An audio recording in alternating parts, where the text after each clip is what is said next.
চোখ খুলে দেখো না কে এসেছে, নতুন করে ইডি দিদির নাটক এসেছে। পশ্চিমবাংলায় এই মুহূর্তে প্রচুর নাটক হচ্ছে। পশ্চিমবাংলায় এই মুহূর্তে গ্রামাঞ্চলে প্রচুর যাত্রাপালা হচ্ছে, পাক সার্কাসে সার্কাস দেখানো হচ্ছে, পাক সার্কাস ময়দানে সার্কাস দেখানো হচ্ছে, মেলা হচ্ছে, খেলা হচ্ছে, পিকনিক হচ্ছে। ঠিক এই সময়তে ইডি দিদির যে নতুন নাটক, সেই নাটকের জন্য বাংলার প্রত্যেক মানুষের উচিত যে ইডি এবং দিদি দুজনকেই, পশ্চিমবাংলার মুখ্যমন্ত্রী এবং ইডি দুজনকেই শুভনন্দন জানানো উচিত। দেখুন, আজকে সারাদিন ধরে যে নাটক চললো, কেন নাটক বলছি তা একটু পরে আসছে। মূলত কয়লা পাচার দুর্নীতির টাকা, কয়লা দুর্নীতি, পশ্চিমবাংলার যে কয়লা দুর্নীতি হয়েছে সেই কয়লা দুর্নীতির যে লিঙ্ক, সেই লিঙ্ক ধরে আস্তে আস্তে আস্তে আস্তে ইডি এসে পৌঁছেছে আইপ্যাকের কর্ণধার প্রতীক জৈনের বাড়িতে। এবং তার সাথে সাথে আমরা দেখতে পেলাম রাজ্যের মুখ্যমন্ত্রী সেখানে পৌঁছে গেলেন। তল্লাশির সময়তে সেখান থেকে হার্ড ডিস্ক নিয়ে বেরিয়ে এলেন, ফাইল নিয়ে বেরিয়ে এলেন। একদিকে তল্লাশি চলছে, আরেকদিকে মুখ্যমন্ত্রী মুড়ি মুড়কির মতো জিনিসপত্র নিয়ে চলে আসছেন, গাড়িতে আনলোড করা হচ্ছে। গাড়িতে যে ফাইল রাখা হচ্ছে তার সাথে সাথে যে গাড়িতে রাখা হচ্ছে সেটা তৃণমূল কংগ্রেসের গাড়ি। এ সব কিছু চলছে ইডির সামনে। দেখে মনে হচ্ছে যেন পঞ্চায়েতের প্রধান তার সাথে করে কোনো আমিনকে নিয়ে বাড়ির মানে মেজারমেন্ট করতে এসছে, জমি মাপতে এসছে, জরিপ করতে এসছে মনে হচ্ছে। এই কয়লা দুর্নীতি নিয়ে যখন কথা হয়, কেন বলছিলাম নাটক, একদম 2020 সালের এফআইআর আপনাদের যদি মনে থাকে। তৃণমূল কংগ্রেসের বিরুদ্ধে যতগুলো আজ অব্দি বড় বড় দুর্নীতির গল্প উঠেছে, দুর্নীতির বিষয় এসছে, সেই দুর্নীতির অন্যতম হচ্ছে কয়লা দুর্নীতি। গরু পাচার, কয়লা পাচার, শিক্ষক নিয়োগ দুর্নীতি, চিট ফান্ডের দুর্নীতি, একের পর এক দুর্নীতি ছিল। কয়লা পাচারের দুর্নীতি, কয়লা পাচারের দুর্নীতিতে এই মুহূর্তে অন্যতম অভিযুক্ত ব্যক্তি, তার নাম হচ্ছে বিনয় মিশ্র। আপনাদের নিশ্চয়ই মনে আছে বিনয় মিশ্রকে। এই বিনয় মিশ্র হচ্ছে তৃণমূল কংগ্রেসের রাজ্য যুব সাধারণ সম্পাদক গোছের কিছু একটা ছিলেন, যিনি অভিষেক ব্যানার্জির খুব খুব মানে একদম রাইট হ্যান্ড গোছের যাকে বলা হয়। অভিযোগ, এই বিনয় মিশ্র কোটি কোটি টাকা তছরূপ করেছেন এই কয়লা পাচার কাণ্ডের মাধ্যমে। কেন্দ্রের সরকার চালায় বিজেপি। ইডি সিবিআই এর চোখে ধুলো দিয়ে এই বিনয় মিশ্র দিনের পর দিন বিদেশে, বাইরে কোনো এক দেশে সে গাছ লুকিয়ে সেখানে বসে রয়েছে। দিনের পর দিন ধরে ইডি সিবিআই এর আধিকারিকরা অন্তত আদালতে এমন কথাই বলেছেন। দেখুন, 2020 থেকে আজকে 2026 সাল, এতদিন কেটে গেল। বিনয় মিশ্র মানে মালিয়া আপনি ছেড়ে দিন, আপনি বিজয় মালিয়া ছেড়ে দিন, বিনয় মিশ্রর মতো যার নাম পর্যন্ত শোনা যেত না কোনোদিন, সেই বিনয় মিশ্র, তাকে নাকি দেশে ফিরিয়ে আনতে পারছে না ইডি সিবিআই কয়লা দুর্নীতির তদন্ত করতে গিয়ে। 1 নম্বর ঘটনা। 2 নম্বর ঘটনা, আপনাদের নিশ্চয়ই মনে আছে অনুব্রত মণ্ডল যে সময়তে অ্যারেস্ট হন, তার সময়তে ছিল গরু পাচারের মামলা। অনুব্রত মণ্ডল অ্যারেস্ট হওয়ার সময়তে লিঙ্ক ধরে গরু পাচার, কয়লা পাচারের ঘটনাতে প্রায় 2-3 জন ব্যক্তি অদ্ভুতভাবে খুন হয়ে যান। ইডি সিবিআই সেই সময়তে আঙুল চুষছিল।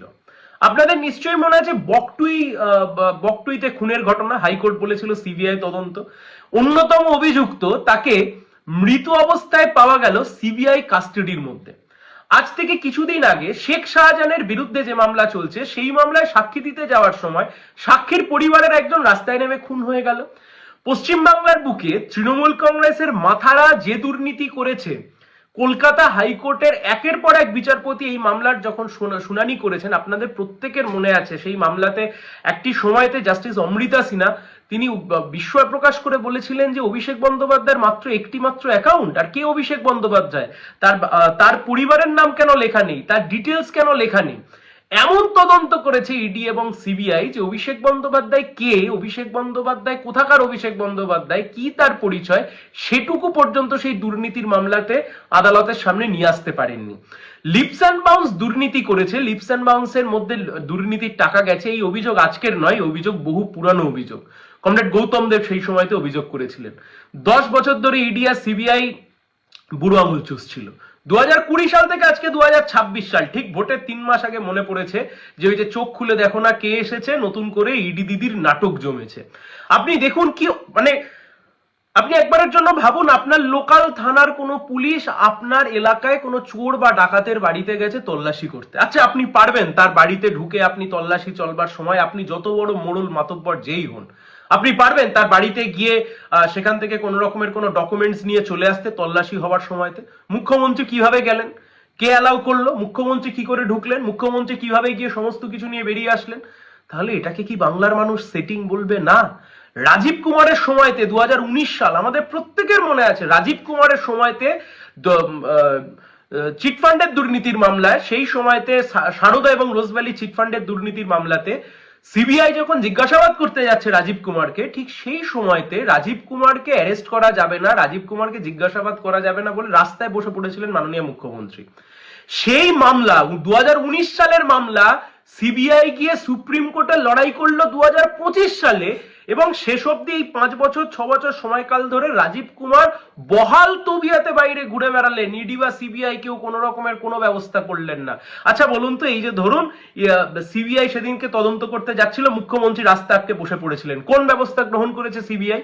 এই প্রশ্নের উত্তর আজকে বিজেপি দেবে না, এই প্রশ্নের উত্তর আজকে কেন্দ্রের সরকার বা কেন্দ্রের শাসক দল যারা আছে তারা দেবে না। ঠিক একই রকম ভাবে আজকে আইপ্যাক, যে আইপ্যাক কার্যত তৃণমূলের প্রাণভোমরা, গোটা বাংলার মানুষ আমরা জানি যে তৃণমূলের নেতাদের কাছে তৃণমূলের যত না ইনফরমেশন আছে তার চাইতে ঢের বেশি ইনফরমেশন রয়েছে কার কাছে? না, ঢের বেশি ইনফরমেশন রয়েছে আইপ্যাকের কাছে। আইপ্যাকের প্রতীক জৈন তিনি সরকারের কেউ নন, তিনি তৃণমূলের কেউ নন।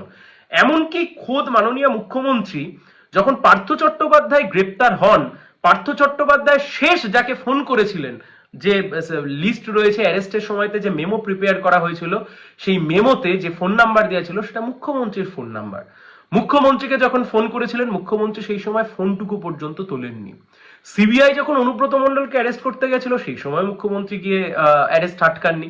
সিবিআই যে সময়তে আপনার জ্যোতিপ্রিয় মল্লিককে অ্যারেস্ট করতে গেল, সেই সময়তেও গিয়েও কেউ আটকায়নি। তাহলে আজকে প্রতীক জৈনের সময় থেকে মুখ্যমন্ত্রীকে দাঁড়াতে হলো কেন? কিসের জন্য মুখ্যমন্ত্রীকে গিয়ে দাঁড়াতে হলো, এবং কেনই বা মুখ্যমন্ত্রীকে এই স্পেশাল সুযোগ ইডির অফিসাররা দিলেন বা ইডি দিল, যে সেখান থেকে সমস্ত ফাইল থেকে শুরু করে হার্ড ডিস্ক সমস্ত কিছু নিয়ে বেরিয়ে আসতে পারলো? এই প্রশ্নের উত্তর তো দিতে হবে। শুধু ভোট আসলেই এই নাটক? বাংলার বাচ্চা বাচ্চা ছেলেমেয়েরাও জানে। কুণাল ঘোষ বলেছিলেন 2014 সালে যে মুখ্যমন্ত্রীর বাড়িতে গিয়ে তল্লাশি করুন, মুখ্যমন্ত্রীর বাড়িতে টাকা লুকানো আছে। সিবিআই গেছিল সেদিনকে, সিবিআই এর কাস্টাডিতে ছিলেন সেই সময়তে, সিবিআই মামলা দেখভাল করছিল। মুখ্যমন্ত্রীর কাছে সেদিনকে সিবিআই গিয়েছিলেন, মুখ্যমন্ত্রীর কাছে সেদিন সিবিআই যাননি। এই পশ্চিমবাংলার বুকে যতগুলো দুর্নীতি হয়েছে, সারদা, রোজভ্যালি, আইকোর, নারদা ঘুষকাণ্ড যেখানে ঘুষ খেতে গিয়ে ধরা পড়লো, কয়লা পাচার কাণ্ড, গরু পাচার কাণ্ড, শিক্ষক নিয়োগ দুর্নীতি, পৌরসভার নিয়োগ দুর্নীতি, এই প্রত্যেক কটা দুর্নীতির মামলার যদি মাথা খোঁজার ইডি বা সিবিআই চেষ্টা করত, তাহলে আজকের দিনের ওই নাটক সিবিআই আর ইডি কে করতে হতো না। তারা চাইলে অনেক দিন আগেই তৃণমূল কংগ্রেসের দুই মাথাকে ধরে জেলের মধ্যে পুরতে পারত, তাতে তৃণমূল দলটার পশ্চিমবাংলার বুকে কোনো অস্তিত্ব থাকতো না। আসলে বিজেপি চায় বলেই তৃণমূল কংগ্রেস পশ্চিমবাংলার বুকে সরকার চালায়, বিজেপি চায় বলেই তৃণমূল কংগ্রেস এখনো দম নিতে পারে, বিজেপি চায় বলে, বিজেপির দিল্লির নেতারা, রাজ্যের নেতারা কি বললো কিছু যায় আসে না, দিল্লির নেতারা চায় বলেই এই মুহূর্তে এখনো অব্দি তৃণমূল কংগ্রেস বহাল তবিয়াতে সরকারে বসে আছে। আজকের ঘটনা আরো একবার চোখে আঙুল দিয়ে প্রমাণ করিয়ে দিল, একদিকে তদন্তের নামে, অভিযানের নামে একটা নাটক চললো, প্রহসন চললো সারাদিন ধরে, আর ঠিক তার অন্যদিকে মুখ্যমন্ত্রী গিয়ে অদ্ভুতভাবে একই সময়তে গিয়ে সেখান থেকে সমস্ত কিছু নিয়ে গটগট করে বেরিয়ে আসলেন। দেখে ওই একটাই কথা বারংবার মনে পড়ে গেল, চোখ খুলে দেখো না কে এসেছে, নতুন করে ইডি দিদির নাটক জমেছে। বাংলার মানুষের কাছে একটাই অনুরোধ, এই নাটকে ভুলে যাবেন না, এই বাইনারি তৈরির চেষ্টায় নিজেদেরকে ভুলিয়ে দেবেন না, কখনো ভুলিয়ে দেবেন না যে তৃণমূলের করা এই এক একটা দুর্নীতি, সেই দুর্নীতির তদন্ত না হওয়ার পেছনে যদি কেউ যুক্ত হয়ে গিয়ে থাকে, তা কেবলমাত্র বিজেপির কেন্দ্রের সরকার। এই কথা শুধু আর আজকে আমরা বলছি না, তৃণমূল বা বিজেপির সাংসদ, তমলুকের সাংসদ প্রাক্তন বিচারপতি অভিজিৎ গঙ্গোপাধ্যায় পর্যন্ত আজকে একই কথা বলতে বাধ্য হচ্ছে।